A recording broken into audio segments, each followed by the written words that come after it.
I have a film competing for the Tiger Award called Halley.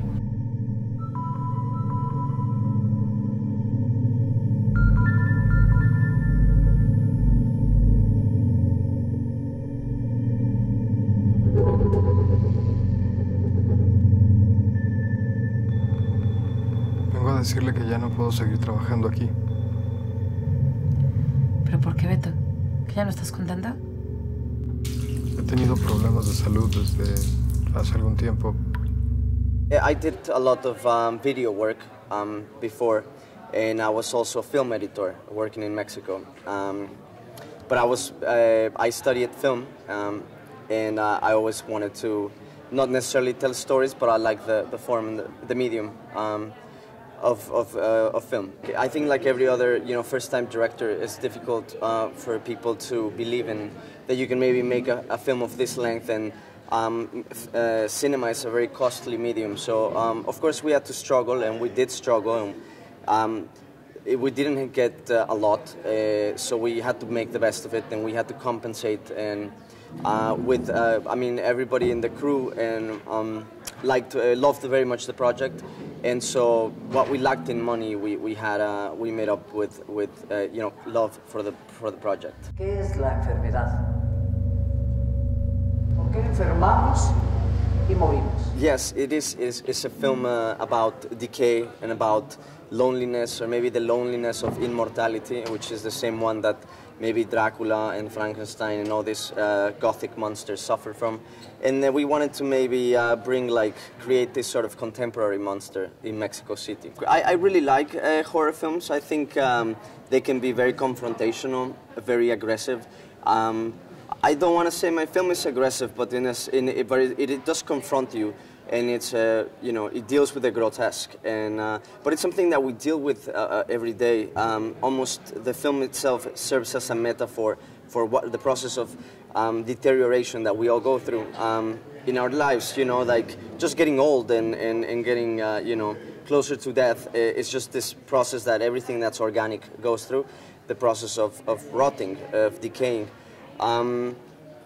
So yes, it's not a horror film. I mean, if you see it, it's a serious drama, but it deals with horrific things, no? It does have this horrific elements to it. Nacimos para sufrir. El cometa Halley. Me acuerdo cuando pasó. Cuéntame de ti, Beto. ¿Qué quieres saber? Cuéntame de tu familia. No tengo familia. Que estás enfermo, corazón. The character is going through such a horrific process that I just wanted to be honest. I mean, for the audience to experience that as well, to be horrified, to be horrified by what this character is going through. And so for that we had to, we did makeup and other visual effects. But I tried to do it in a way that's sort of elegant. I mean, I don't know if that's the right term, but I really tried not to be too overly grotesque. In Mexico, there's this culture of suffering. It comes from a long time, for many thousand years, and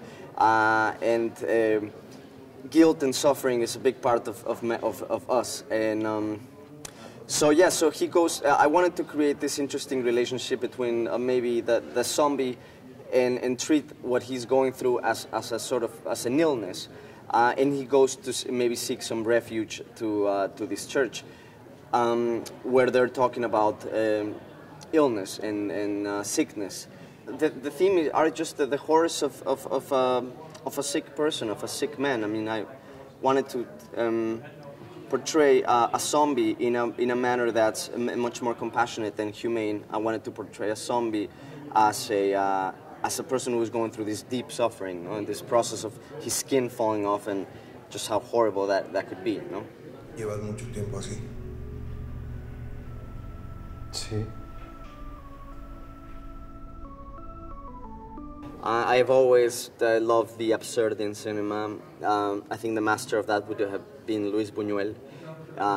Secondly, David Lynch. And I just really like, I mean, the idea of this lonely mortuary character, and who's sipping his noodles, his instant soup, while talking to a cadaver, it just seemed, the whole thing seemed very absurd, and so we wrote it that way. Yes, last Friday we had our world premiere in the at the Sundance Film Festival in Park City, Utah, in the USA, and that went very well.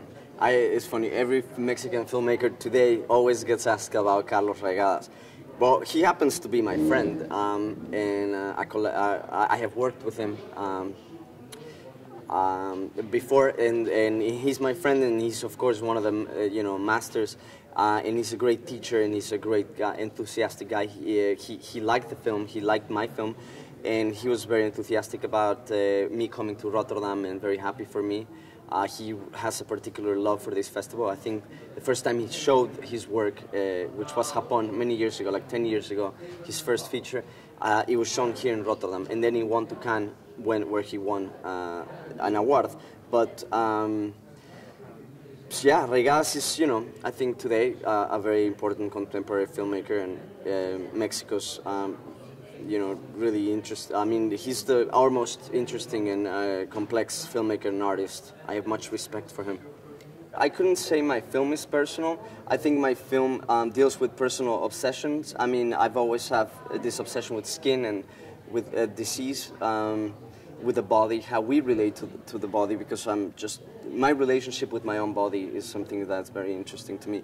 But it's not a personal film. I don't seek some personal, it's not a catharsis. It's not in any way about myself, or it's not a discovery of myself, or that I want to redeem myself in some way through the film. Pero es como si siempre hubiese sido así. I think many people question the ending, and some people don't really like it. To me, it's almost like a gift to the audience. I mean, it's such a horrific film, such a disturbing film, and that the ending almost brings all the peace that, the calmness and the peace that was not in the first part of the film. It just sort of serves as an epilogue, as a poetic epilogue where you find some sense of calm and some sense of peace. So that's why I thought it was very important not to just end the film at the most horrific climax.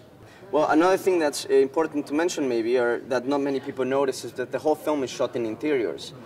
There's not a single exterior shot until we see the ending.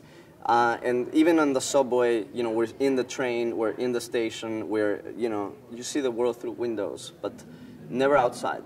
And so it just sort of opens, the film just opens at the end, and you can finally breathe, To me it's just like,